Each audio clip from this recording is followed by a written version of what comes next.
Hello friends, Shashi Agarwal channel के अंदर मैं आप सबका वेलकम करती हूँ। Today we are going to understand, explain और discuss the forms equilibrium under perfect competition कि इसको एग्जाम के अंदर किस तरह से हमने जो है इसका सोल्यूशन प्रोवाइड करना है। सबसे पहले हम लिखेंगे फर्म का मीनिंग, फिर उसके बाद फर्म का इक्विलिब्रियम, फिर उसके बाद conditions of equilibrium, total revenue and total cost approach, marginal revenue and marginal cost, फिर उसके बाद शॉर्ट एंड इक्विलिब्रियम की तीनों condition, super normal profit, minimum losses, फिर एंड में long run equilibrium of the firm. अगर हमारा क्वेश्चन के अंदर शॉर्ट रन पूछा गया तो शॉर्ट रन के बारे तक ही लिखना है। आपने क्वेश्चन की टोन देख लेनी, अगर सिंपल इक्विलिब्रियम लिखा है तो शॉर्ट रन और लॉन्ग रन दोनों ही लिखना है। ये जो है समराइज नोट्स हैं for the purpose of revision, और लॉन्गर वीडियो जो है इसके साथ अटैच कर दी जाएगी। तो पहले हमने फर्म का मीनिंग लिखना है। फर्म जो है सिंगल यूनिट है जो कि प्रोडक्शन के अंदर इंगेज होती है ताकि चीज़ों को वो सेल कर सके और मैक्सिमम प्रॉफिट जो है उसको कमा सके।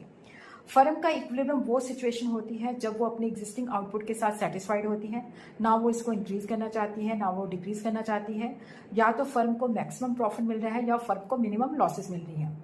तो there are conditions of equilibrium कि फर्म को मैक्सिमम प्रॉफिट मिलना चाहिए। फिर आपने ये जो कंडीशन है total revenue and total cost approach के अंदर ये डायग्राम बना देना है, बता देना है कि जब टोटल रेवेन्यू और टोटल कॉस्ट के बीच में जो गैप ज़्यादा होगा तो मैक्सिमम प्रॉफिट होगा। दूसरी हमारी है marginal revenue and marginal cost approach. देखो जो कंडीशन ऑफ इक्विलिब्रियम है, एमसी जो है एमआर के बराबर होनी चाहिए और एमसी जो है एमआर को नीचे से कट करे। तो यहाँ पे हम देख रहे हैं ए बिंदु पे भी कट करी है, ई बिंदु पे भी कट करी है, तो ई जो है that is not the equilibrium क्योंकि ऊपर से कट करी है। तो यहाँ हमारी जो है कि एमसी एमआर के बराबर है, इसको नीचे से कट करिए क्योंकि जब भी हम कोई काम करते हैं तो मार्जिनल कॉस्ट को एमआर के साथ कंपेयर करते हैं। तो अगर एमआर एमसी से ज़्यादा है तो हम इसको कंटिन्यू करते हैं। तो यहाँ पे हमारी दोनों कंडीशन जो है necessary condition MC is equal to MR और एमसी जो है एमआर को नीचे से कट करें।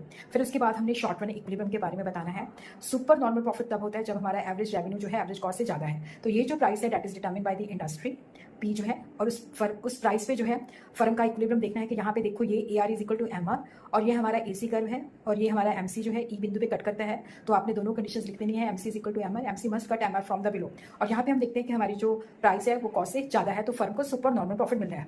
दूसरी सिचुएशन के अंदर कंडीशन ऑफ इक्विलिब्रियम वही लिखनी है, लेकिन यहाँ पे हमें नॉर्मल प्रॉफिट मिल रहा है क्योंकि यहाँ पे हमारी एवरेज रेवेन्यू जो है एवरेज कॉस्ट के बराबर है। हमारी मिनिमम लॉस, शॉर्ट रन में मिनिमम लॉस भी हो सकता है। अगर हमारी प्राइस जो है एवरेज वेरिएबल कॉस्ट से ज़्यादा है या इक्वल है तो फर्म कंटिन्यू करती है, क्योंकि अगर फर्म बंद कर देती है तो उसको फिक्स कॉस्ट इतना लॉस बेयर करना पड़ता है। तो कोशिश होती है कि मिनिमम लॉस हो।